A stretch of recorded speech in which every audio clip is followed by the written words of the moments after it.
Muntik madisgrasya ang Asia superstar at queen of good vibes na si Kim Chiu nang aksidenteng bumigay ang barrier na nakapwesto sa pagitan ng lower seat sa Cinema 3 ng SM The Block noong Huwebes.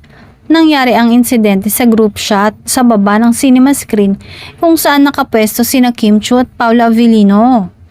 Dumikit sina Kim at Paolo sa barrier para makuna ng buong buo ang lahat ng nanonood sa block screening na inorganisa ng Kim Pao PH, isa sa maraming fandom o fan group ng dalawa.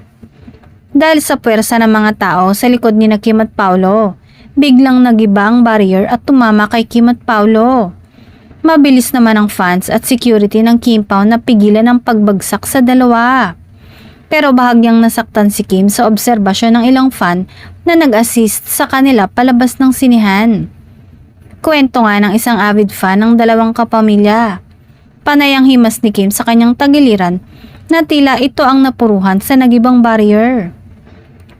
Pero gaya ng kakaibang personality, character at professionalism ni Kim, hindi ito nagpakita ng anuman sa kanyang mga tagahanga sa nasaktang bahagi ng kanyang katawan. Nakangiti pa sa interview ng media si Kim at tumuloy pa sila ni Paolo sa katabing sinehan para sa isa pang block screening ng iba pang fandom. Kitang-kita naman ang pag-aalala ni Paolo sa estado ni Kim pero binigyan naman ng assurance ng award-winning actress na okay lang siya. Lumipad patungong US ang Kim Pao para sa meet and greet naman ng mga ito sa US, particular na sa Los Angeles, California na may special screenings ng 3 araw.